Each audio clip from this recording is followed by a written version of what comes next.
We want you to know that the governing body loves you deeply.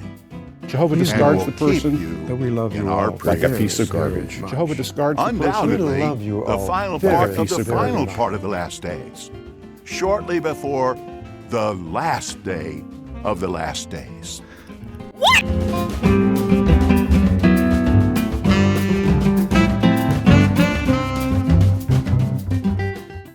Hello everyone! How's everybody doing? Welcome to another episode of Shunned Are Us. I hope everybody is staying safe during these weird times. I hope you were staying home. And, I guess you can view it as finally you've got an opportunity to do all the things that you said you would do if you only had more time. Well, we certainly got time now. So I wanted to make a video though because I'm hearing some very disturbing news that people's JW families have been contacting them and trying to scare them to come back to the organization. It's basically what religions have done since the beginning of time. And it's sad to see people being manipulated by an organization that is preying upon them at a time when people are scared. But this is exactly what they do. And you're going to see a lot of scams actually are happening right now. And make no mistake, JW.org is a scam. And they do the things that they do because they know that you are vulnerable and scared right now. So this is why I wanted to make a video, to try to show you that there is never, ever a reason to ever want to go back to JW.org. And if you don't know what I'm talking about, here's one of the latest clips of governing body member Stephen Lett up to his old tricks again. But we're really not surprised to see the world in the grip of such pestilence, are we?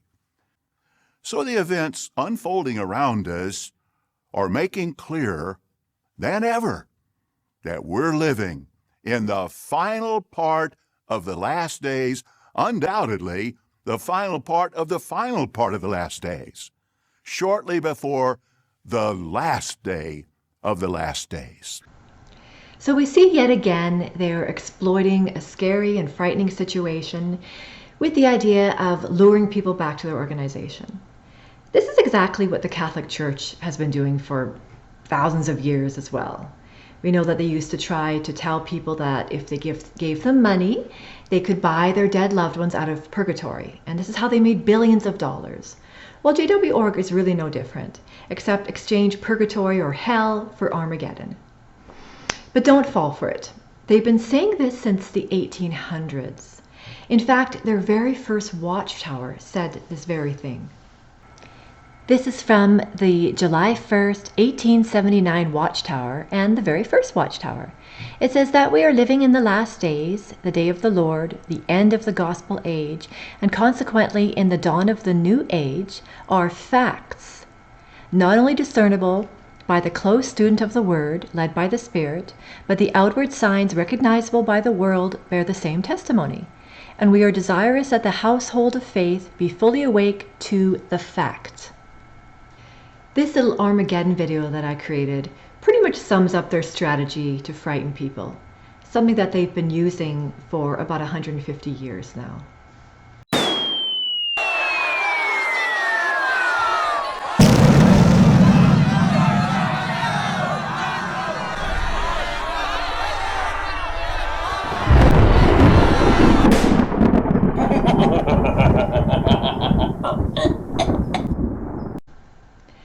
So according to them, we've been in these last days for about 150 years. But these last days are no longer just days. They're not even weeks, they're not months, they're not even years. They're not decades, they're not even centuries. These last days should be called the last millenniums.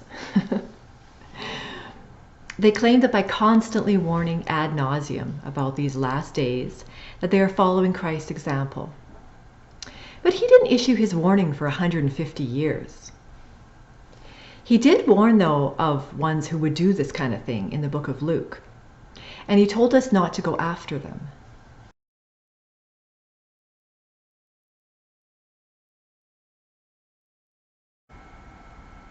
They believe that it's better to keep sounding out warnings, even if those warnings all prove to be false.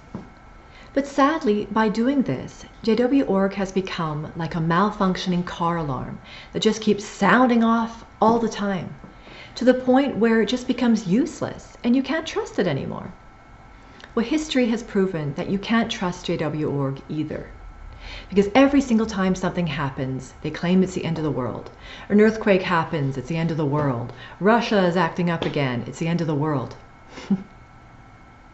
And what's weird is they'll even twist quotes that people make to try to make their point.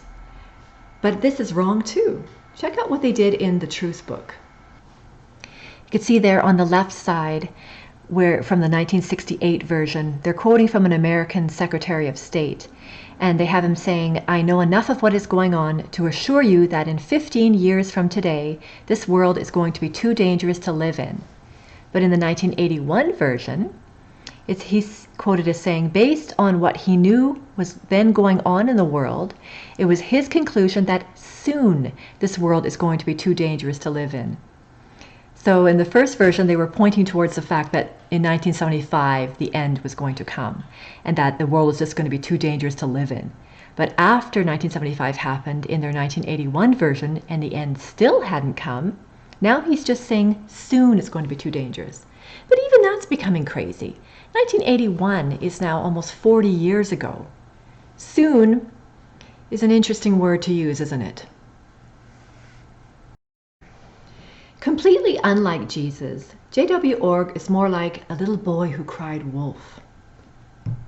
But warning about the last days has not just been going on for the last 150 years, but it's been going on since the beginning of time. Check out this document I found on the JW Facts webpage. Paul Grundy shows where he got it from as well.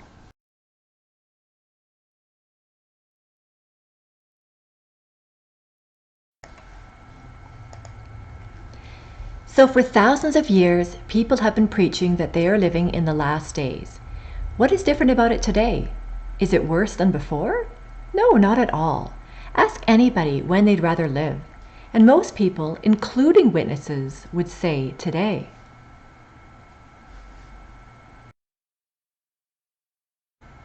For almost 150 years, JW.org has been preaching that we're in the last days because this is what they want. They want their paradise, and they don't care who has to die for them to get it. In fact, they seem to look forward to the deaths of billions of non-JWs. The following clip is a mashup that I got from the very talented Stephen Klein. I have to stress, though, that this conversation that I'm about to show you did not happen the way it's presented. It was two entirely separate conversations. What's interesting about it, though, is that after I watched it, I felt like this is exactly the way the governing body would react. So again, it didn't happen this way, but I want to present it to you as something that is very probable of happening. Well, some of our brothers have contracted COVID-19, and tragically, as of March 16th, 6 of them have died. I was telling the branch class yesterday, it doesn't bother me. We've been waiting for this. I've been telling them for some time now, cheer up, it's going to get worse. 6 of them have died. It doesn't bother me. Through the years and right up until now, JWs have spoken very badly and had shown great disdain for anybody who is not a member of their religion. It's in a way that is very similar to the way the Pharisees acted in their day. They routinely speak very badly about the homeless, about homosexuals, about ex-JWs, and about many other people as well. Saying things like, "Oh, we won't miss them when Jehovah destroys them." You know, this meme was created by a witness some years back, and it made its way through social media. And it really shows the exact behavior in the same manner that Tony Morris just displayed in the video I just showed you. It doesn't bother me. If you remember from around 1990, the organization came out with a video called Jehovah's Witnesses, the organization behind the name. And in that video, they spoke to a man who claimed he was better than any doctor because he said that doctors could save your life for maybe a few years, but he believed he had life-saving information that could save you forever. It's really interesting, though, that they would say that a man here's a man sitting beside a cart, probably playing Candy Crush, that what this man is doing is better than what doctors do. But when Jehovah's Witnesses are in an emergency situation, who do they call? You know, when they're having a heart attack or they've got a situation with cancer, who is it they call? They call doctors. And we know that doctors, none of them are Jehovah's Witnesses. Why do I say that? Because Jehovah's Witnesses do not believe in higher education. I have long said, the better the university, the greater the danger. Yet this doesn't stop JWs from taking advantage of those who do the work and make the sacrifices to become doctors. And unlike JW.org, doctors don't discriminate. They'll treat anyone and everyone, no matter what their beliefs are. Through the coronavirus pandemic, we've seen the sacrifices from these non-JW worldly doctors, and it's nothing short of amazing. These doctors are risking their lives to help strangers. Doctors are coming out of retirement, and some of these ones are getting sick. In fact, they say 12% of hospital workers are getting the coronavirus. It doesn't bother me. No, Tony Morse doesn't care. Those doctors aren't Jehovah's Witnesses, so it doesn't matter if they die. Yet, who would Tony Morse call if he had a medical emergency? If he had the coronavirus, who would he call? An elder? Perhaps the branch? Maybe the service committee? No, he would call a doctor, the very ones that he condemns for their higher education and worldly ways. No.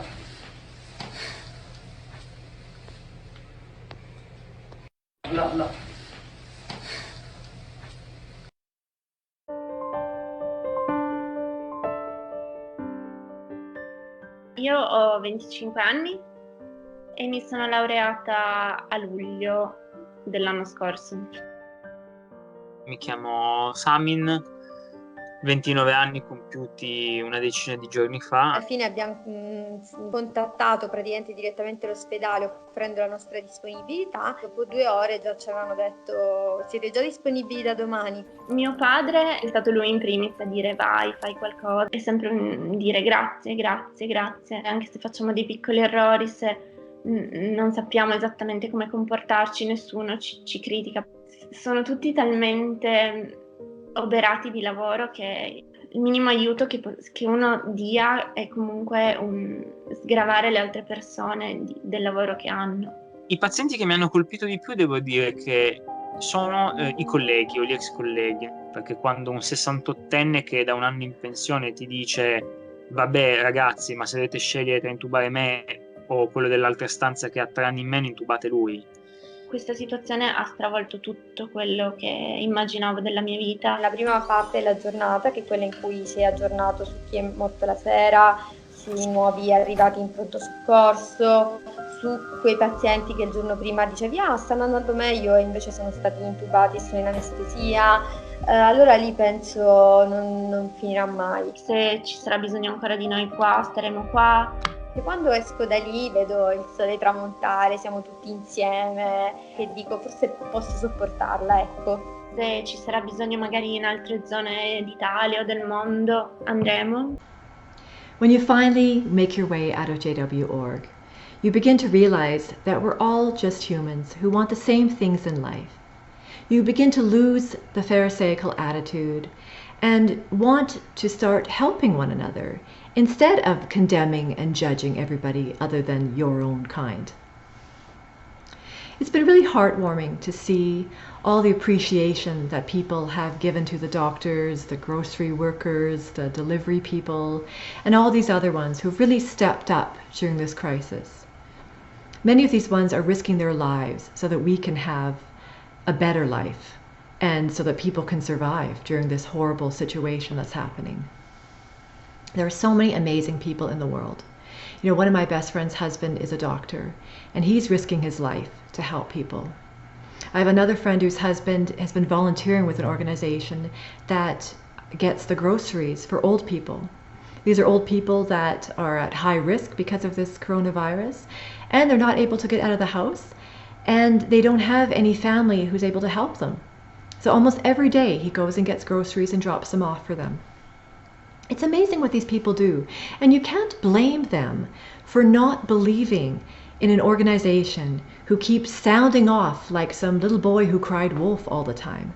You can't blame them for not believing in this organization that's been spouting off the same thing for 150 years, and all of it being erroneous and false.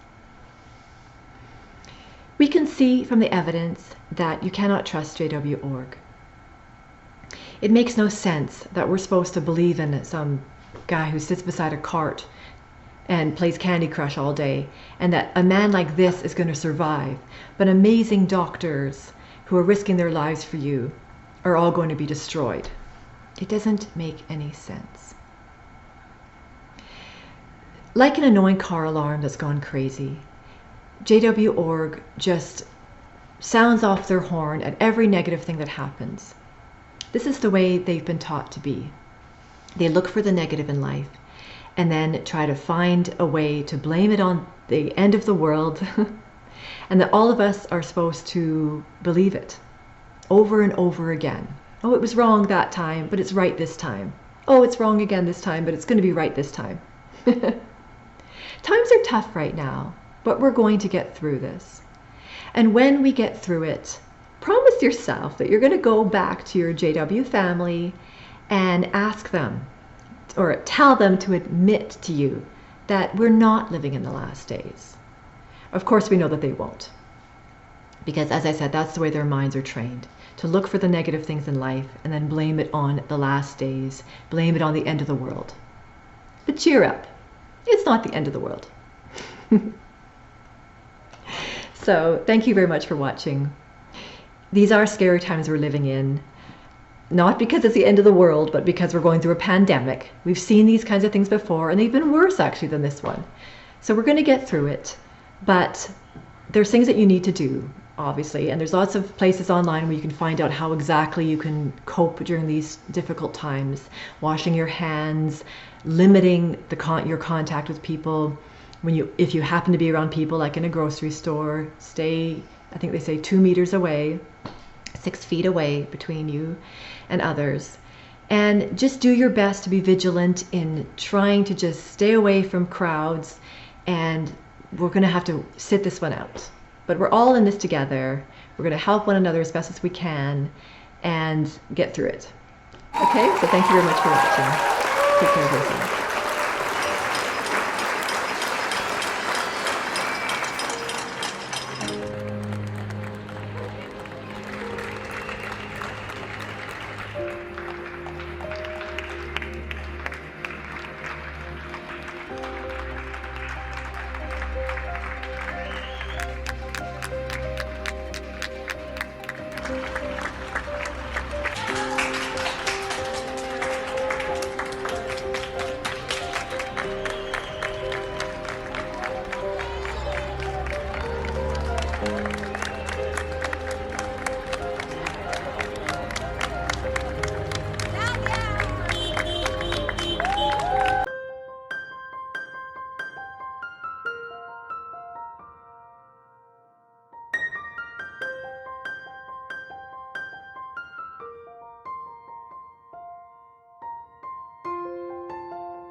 Ha ha ha ha ha ha!